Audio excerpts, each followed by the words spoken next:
Hey everybody, this is Johnny Smokes, and I wanted to give you a little behind the scenes tour of how I've been doing these living room concerts. Now you've probably gotten familiar with this little particular guitar, which I've done a lot of these recordings on just because it's new and I wanted to play it. But this is what you've been viewing in the videos, and I wanted to give you a little behind the scenes of how I'm doing it.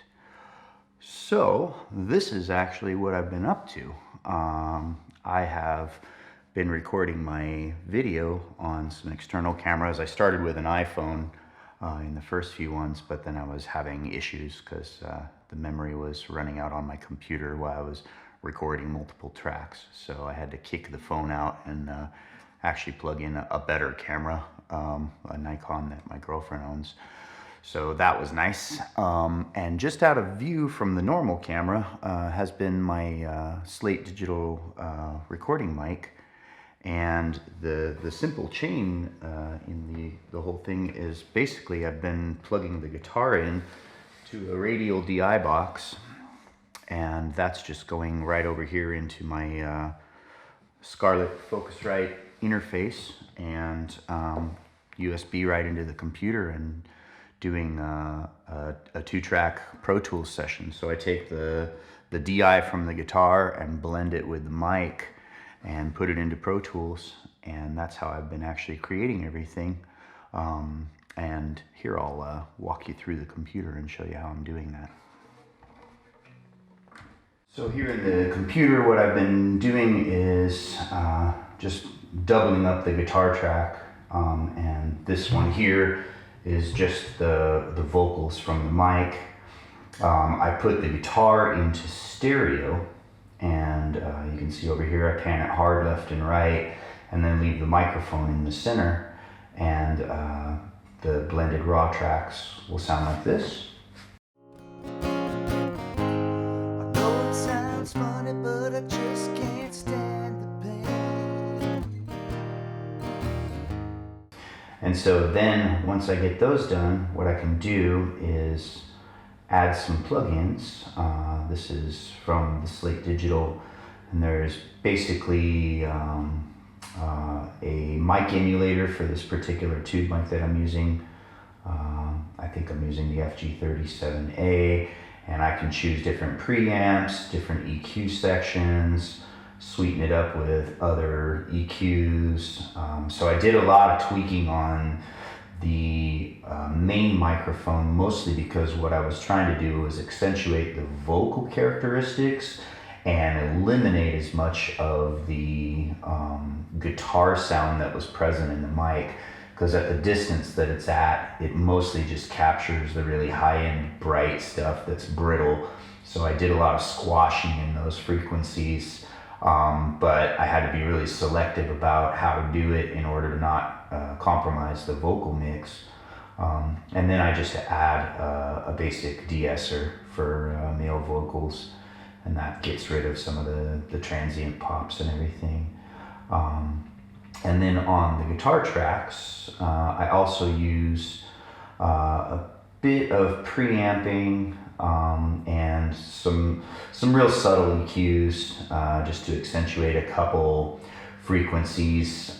Since I'm doing a stereo mix, also what I did here was I cut out a little bit of the high-end frequencies because those are coming through the mic, and just put a subtle bit of compression on it.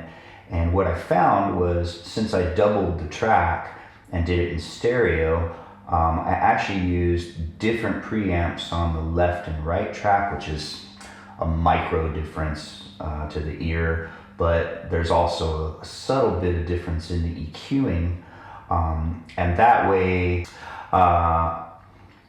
the compression ratio is basically the same, but I was able to EQ a little bit brighter sound on the left and a little darker sound on the right, because if you're standing directly in front of the guitar, you're going to hear more treble from the neck than actually from the body, and the body will be more bass than that. So I wanted it to represent that in the recording, and then I can basically blend the 3 tracks together, and you get a balance between, a little bit more on the vocals and a little bit less on the guitar, and that's how you end up with a nice overall well-rounded sound when you're just recording in your living room.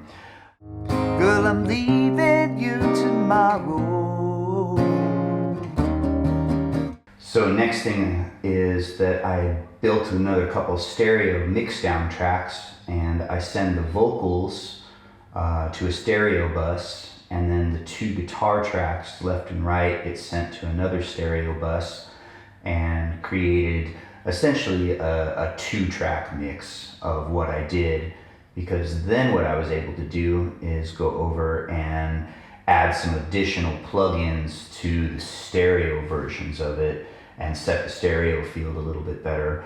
For the vocals, a trick that I like using is to use a very subtle slapback delay, and I basically set one side about twice the distance of the other, and we're talking like just 1.2 microseconds versus 0.06 microseconds, or 0.6 I should say, sorry. And it just, to the human ear, you hear a delay and a longer delay, and it gives the sense of some space in the room. And then, I threw on, I think this was just a plate reverb, and it's really low in the mix. It's under 20%. In the Slate plugin bundle, there's also this really nice virtual tape machine that I use on a lot of mixes now. And I think unless you absolutely crank your stereo monitors, you don't even notice it, but it just adds a little bit of tape saturation to your recordings, which is pretty nice because in the digital field, everything's really dry and crispy, and this kind of recreates some of the analog warmth that you got on older recordings from the tape itself. Then for the guitar stereo bus, I'm just putting on some chorus, really low in the mix. I think it's only like 18% or something. But just a nice slow little bit of chorus. I usually use that on my guitars in my acoustic pedal board anyway, so it's something subtle that I just like in my sound. And this is also all in the Slate plugin bundles. And also just a little bit of a guitar room reverb. This actually sounds surprisingly like my living room itself. The reverb in here is kind of subtle, and so I just wanted to recreate the space. And I didn't need too much. I think 22% is the mix. And also I've got a little bit of the tape machine on the guitar track. Seems to me, girl, you know I've done all I can. So when this gets sent to the master bus, then what I can do is add an EQ for the overall sound of the room, which the EQ, you can see, was pretty subtle. I had a couple little bass frequencies that I wanted to bring up, and there was a little bit around 2K and around, I think about 4K that I needed to bump just slightly to bring out some of the vocals that weren't cutting through, because I had to squash so many of the high-end frequencies that were competing with the guitar, but you can always fix it later in the mix. So that worked out really nice. And then I used this mastering plugin from the Slate bundle, which just has some sweeteners and a subtle bit of overall compression, and this kind of gets the whole mix to pop. And once again, just a tiny little bit of an overall mastering reverb to tie everything together and make it sound like it's in the same space. And then run the whole thing one more time through some tape.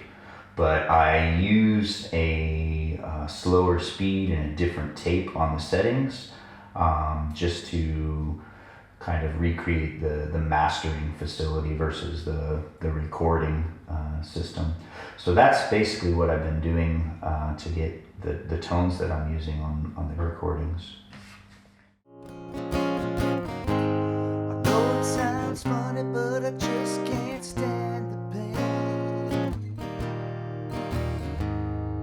Girl, I'm leaving you tomorrow. me, girl, you know I've done all I can. You see a big store and I borrow. Oh, that's why I'm easy.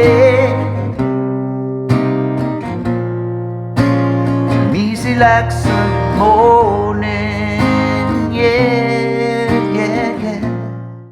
And then the final trick on a couple of the tracks, I was adding a second guitar part. So basically it's the same chain doubled up again. I started with vocal number 2 and guitar number 2 left and guitar number 2 right. So I would play back through my in-ear monitors, which are subtle and hard to see in the video, but I'm actually wearing earpieces. And I would listen to the first layer that I did and then just record live to myself. There's no click track or anything involved, it was just live. So then I would sing and play the second guitar part, the harmony vocals, whatever I was doing on a particular song.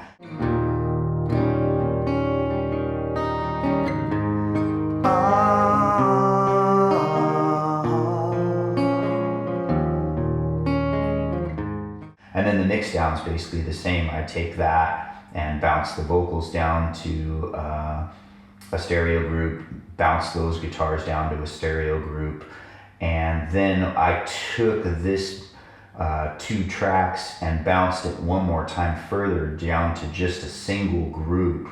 And that way, when it came time to do guitar solos, I could do just a little bit of mix automation and show the volume here and basically bump up the guitar just by, I think, like 2 or 3 decibels during the guitar solo and then bring it back to normal.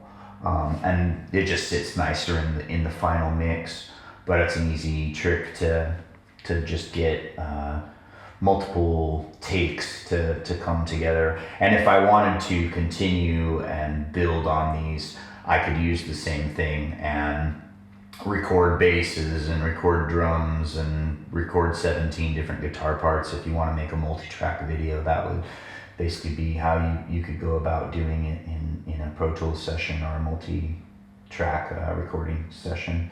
And the plugins were all basically the same. I think I did a little bit different EQing and different panning techniques on the second vocals and the other guitar. Also on the second vocal track, I put a little bit of trim on it and an additional compressor because I didn't want the powerful parts of the backing vocals to overwhelm the main vocal line. So I had to set it so this wasn't compressing any of the guitar bleed through at all, and it really only comes in when I start to sing a little louder on the backup tracks, because a lot of times there may be a higher voice, but then it really squashes it. The ratio's at like 3.5, so once it gets to that point, it almost acts like a limiter and just keeps it from really coming out too hard in the mix. So that works well on that secondary vocal track, just to keep everything set in the mix the way it needs to be.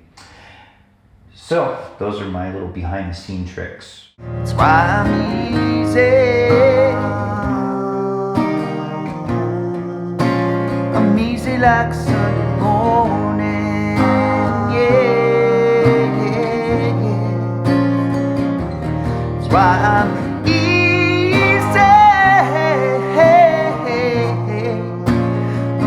like